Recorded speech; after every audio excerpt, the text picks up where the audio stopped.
اسلام نہیں مٹ سکتا ہے، دنیا کی کوئی طاقت نہیں مٹا سکتا۔ اور یہ جو تبلیغ کا کام چلا ہے، یہ اس بات کی نشانی ہے کہ اللہ دین کو زندہ کرنے والا ہے۔ یہ کوئی جماعت نہیں ہے کہ جی میں دنیا جماعتیں ٹریاں ودیاں، یہ کوئی جماعت نہیں ہے، پورے عالم کے انسانوں کو سامنے رکھ کر ایمان کی دعوت دینے کا پروگرام اور نظام ہے۔ اس کا آخر ہدایت ہوگا، اور اللہ جو چاہے کر دے، چاہے باطل والوں کو ایمان دے دے اللہ کی سنت۔ تو کوئی 500-600 سال پہلے ایک دور آیا ہے جب یوں لگا کہ دنیا سے اسلام مٹ جائے گا اور ختم ہو جائے گا۔ یہ دور ہے 7ویں صدی کا۔ زوال تو شروع ہو گیا 5ویں صدی سے، جب مسلمان آپس میں لڑ حکومتوں کے غلام بن گئے۔ 583 سے 483 سے زوال آنا شروع ہوا، اور پھر وہ چلتے اتنا آگے چلا گیا کہ ایک دوسرے کے گلے کاٹنا یہ فن بن گیا۔ حکومت کی خاطر ذبح کر دینا، کھوپڑیوں کے مینار بنا دینا۔ اسپین کا مسلمان بادشاہ تھا، وہ مسلمان اپنے دشمنوں کی کھوپڑیاں کاٹ کر اس کو خالی کر کے اس میں مٹی ڈال کے اس میں پھول اگایا کرتا تھا۔ یہ ظلم و ستم شروع ہوا تو اللہ تعالیٰ نے تاتاریوں کا عذاب اٹھایا، اور صحرائے گوبی سے ایک فقیر آدمی جس کا نام تھا تموجن، یہ 564 ہجری میں پیدا ہوا۔ یہ اتنا غریب تھا کہ چوہے مار کے کھاتا تھا، اتنا غریب اور اتنا بے بس تھا، اس کی بیوی کو دشمن اٹھا کے لے گئے اور یہ واپس نہ کروا سکا، یہ اتنا بے بس تھا۔ جب انہوں نے خود واپس کیا تو اس کی بیوی حاملہ تھی، اس کا نام تھا تموجن، اور اس کو بعد میں تاریخ نے نام دیا چنگیز خان۔ جب وہ 40 سال کی عمر کو پہنچا تو دنیا کا سب سے طاقتور بادشاہ بن چکا تھا، اور پھر مسلمان بادشاہ کیا، عوام کیا، رعایا کیا، امیر کیا، غریب کیا، وہ تباہی کی آخری حدوں تک آپس میں مالکی، حنبلی، شافعی، حنفی ایک دوسرے کو قتل کر رہے، شیعہ سنی ایک دوسرے کو قتل کر رہے، اور ایک دوسرے پر لڑائیاں اور ایک دوسرے کے خلاف مناظرے، یہ دین بن گیا۔ 317 ہجری میں 317 میں پیچھے سے بات چل رہی تھی، عسیٰ ان یبعثک ربک مقاما محمودا۔ اس آیت پر کچھ حنبلی کچھ دوسرے مسلمان آپس میں اتنا اختلاف ہوا کہ لڑ 300 آدمی ذبح ہو گئے۔ یہ کیفیت بن رہی، اور عباسی بادشاہ عید کی نماز پڑھنے نکلتا ہے، بغداد کا خلیفہ عید کی نماز پڑھنے جا رہا ہے، اس کے آگے مراسی نچی جاندے، بھنڈ نچی جاندے تو کرتب ہوئے جاندے۔ عید کی نماز کے لیے یہ جلوس نکلتے عیدگاہ میں عشاء کے بعد پہنچا، اور عید کی نماز عشاء کے بعد پڑھی گئی۔ یہ حال ہو گیا، اس طرح کی صورتحال بن گئی، اور اخلاقی پستی اپنی حد کو پہنچی تو اللہ تعالیٰ نے چنگیز کو اٹھایا، اور اس نے 610 میں اسلامی سلطنتوں پہ حملہ شروع کیا۔ یہ بامیان افغانستان کا شہر ہے، یہاں اس کا ایک بیٹا چغتائی، اس کا بیٹا قتل ہو گیا، یعنی اس کا پوتا قتل ہوا۔ تو جب بامیان فتح ہوا تو اس نے حکم دیا کہ کتے بلے بھی ذبح کر دیے جائیں، عورتوں کے پیٹ چاک کر کے اس میں سے بچے نکال کے وہ ذبح کر دیے۔ ایک انسان تو انسان ہے، جانور گائے بھینس بھی ذبح کر دیا، تو ایک عذاب بن کے نکلا کہ مسلمان آپس میں لڑ عقل ہی نہیں آ رہی تھی ان کو کہ ہماری تباہی کے بادل چھائے ہوئے ہیں، اور وہ ایک دوسرے کو گلے کاٹنے پر اس پر ہی جی میں آج ہویا جانا۔ جب قومیں سوتی ہیں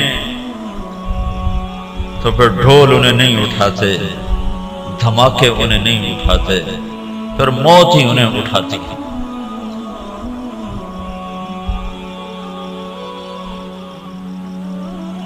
610 ہجری میں چنگیز خان نے بخارا پہ حملہ کیا. سب سے پہلا شہر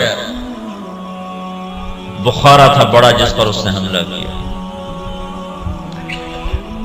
اور جب وہ مسجد کے ممبر پر آیا ہے تو اس نے ایک لمبی ٹوپی پہنی ہوئی تھی. سردیوں کا زمانہ تھا اور چہرے پہ رنگ ملا ہوا تھا سردی کے اثر سے بچنے کے لیے.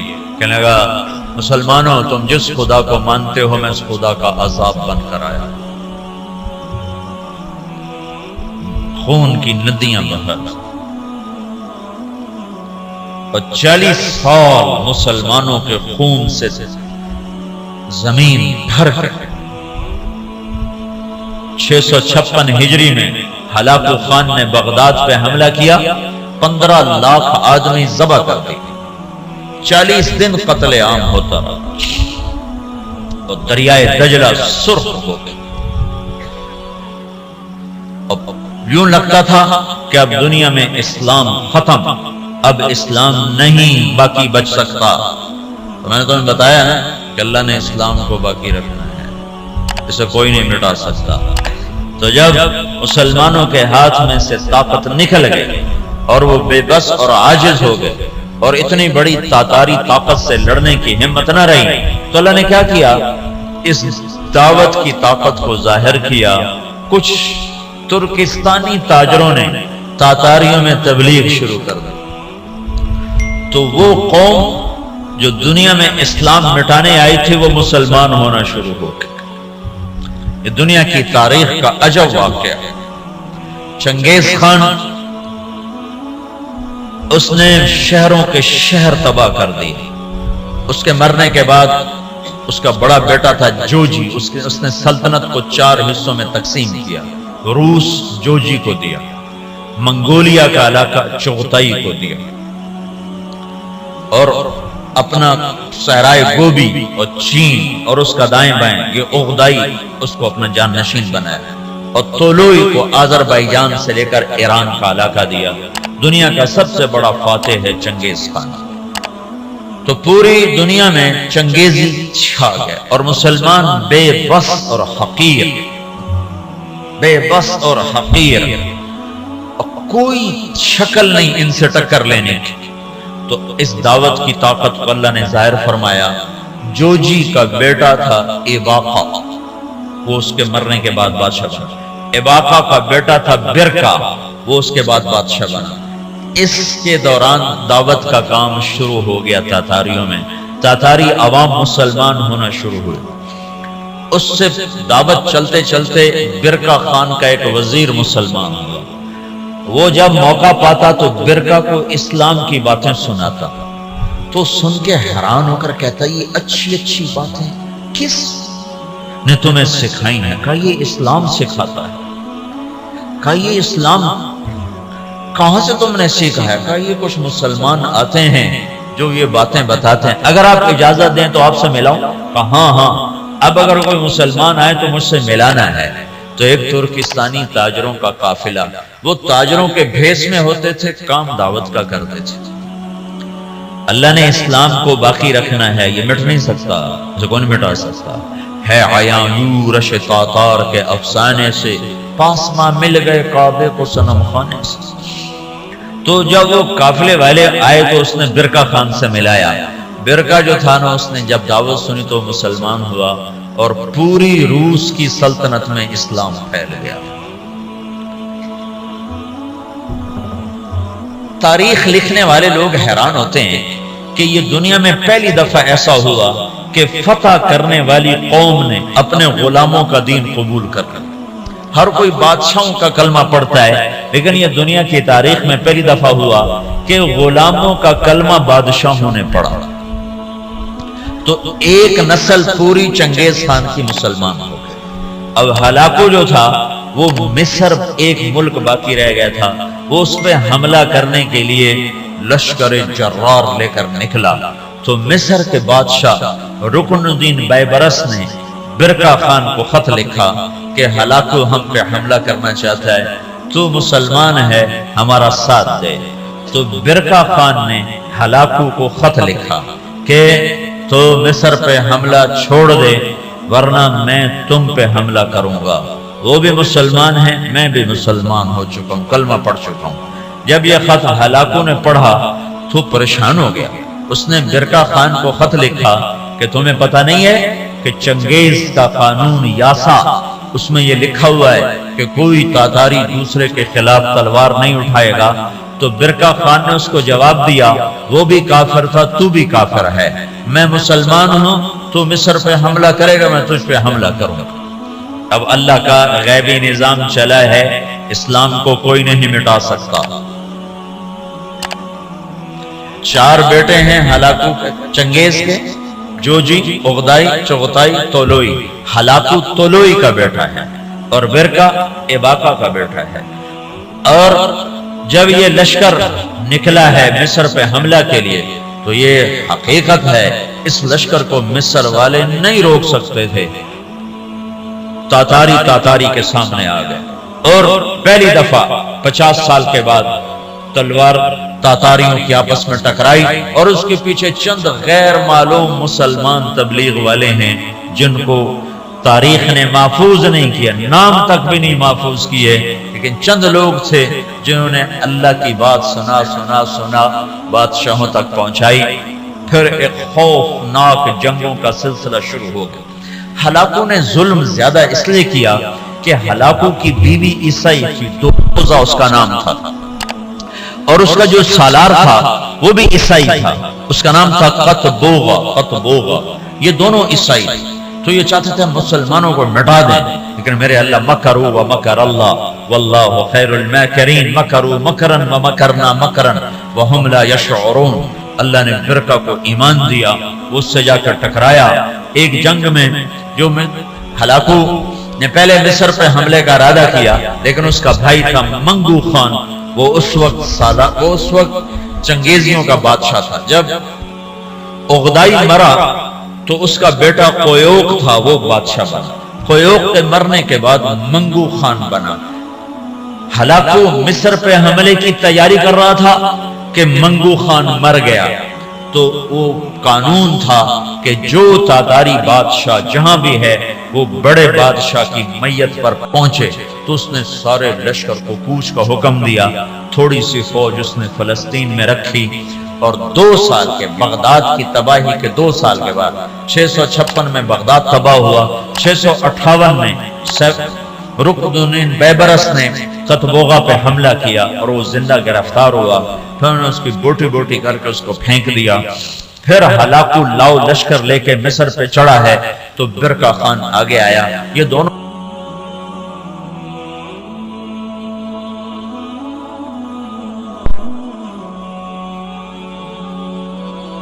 کا بیٹا تقودار وہ بادشاہ بنا، ہلاکو کا بیٹا بادشاہ بنا، وہ مرا،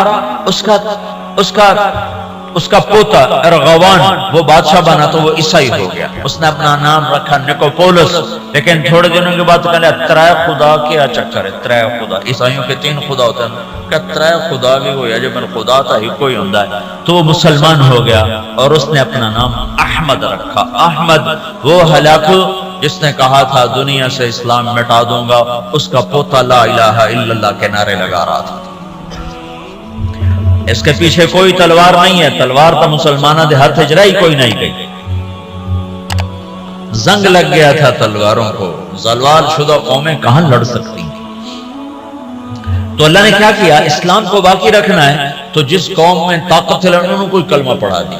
تو اب برقع خان کی اولاد مسلمان، یعنی جوجی کی اولاد مسلمان ہو گئی، اور ادھر طولوئی کی اولاد مسلمان ہو گئی، ادھر چغتائی رہ گیا جو منگولیا کا بادشاہ بنا تھا، اس کا پڑپوتا تیمور تغلق، وہ مولانا جلال الدین رحمت اللہ علیہ ایک بڑے عالم ہیں، ان سے اس کی ملاقات ہوتی، وہ اس کو ایمان کی دعوت دیتے ہیں، وہ ان سے متاثر ہوتا ہے، ان سے کہتا ہے کہ ابھی تو میں ولی العہد ہوں، جب میں بادشاہ بن جاؤں پھر میرے پاس آنا، پھر میں تمہاری بات سنوں۔ اس کے بادشاہ بننے سے پہلے جلال الدین کا انتقال ہو گیا۔ انہوں نے اپنے بیٹے رشید الدین سے فرمایا کہ بیٹا جب تیمور تغلق بادشاہ بنے تو اس کو جا کے ایمان کی دعوت دینا اور بتانا کہ میرے باپ جلال الدین نے تم سے بات کی تھی تو تم نے وعدہ کیا تھا۔ جلال الدین کے انتقال کے بعد تیمور تغلق بادشاہ بنا تو رشید الدین رحمت اللہ علیہ اس کے دربار میں پہنچ، بڑی مشکل سے اس تک رسائی ہوئی اور اس کو ایمان کی جب دعوت دی تو اس نے کلمہ پڑھا۔ اس نے 4 وزیر تھے، اس نے ان کو بلایا، ان کو اسلام کی دعوت دی، انہوں نے بھی کلمہ پڑھا۔ اس کا سالار تھا، سپہ سالار، اس نے اس کو بلایا، کہا اس کو ایمان کی دعوت دی تو اس کے سپہ سالار نے کہا کہ میں تو ایک شرط لگاتا ہوں کہ یہ میرے غلام سے کشتی کرے، اگر اس کو گرا دے تو پھر میں مسلمان ہوتا ہوں، ورنہ نہیں۔ اس کے غلام کا نام تھا جراش۔ وہ کیسا غلام تھا؟ وہ 5 سال کا جوان اونٹ بیٹھا ہوا اس کو دونوں ہاتھوں پہ یوں اٹھا لیتے تھے۔ اساڑے کو بستر نہیں چاہیا جاتا، سلیپنگ بیگ تو پورا اٹھا انچا لیں گا ایڈی بلا۔ تو بادشاہ نے کہا تیمور نے کہ یہ کیا بات ہوئی، تیرا غلام ہاتھی اے شدہ چڑی ورگا اے کشتی کے ہی ہو، بھائی تو دلیل کی بات سن کا، میں دلیلہ کو نہیں جانتا، میں صرف لڑائی جاننا، یہ میرے غلام کو ہرا دے میں کلمہ پڑھ لوں۔ تو رشید الدین رحمت اللہ نے کہا جی میں انشاءاللہ اس سے کشتی کروں گا۔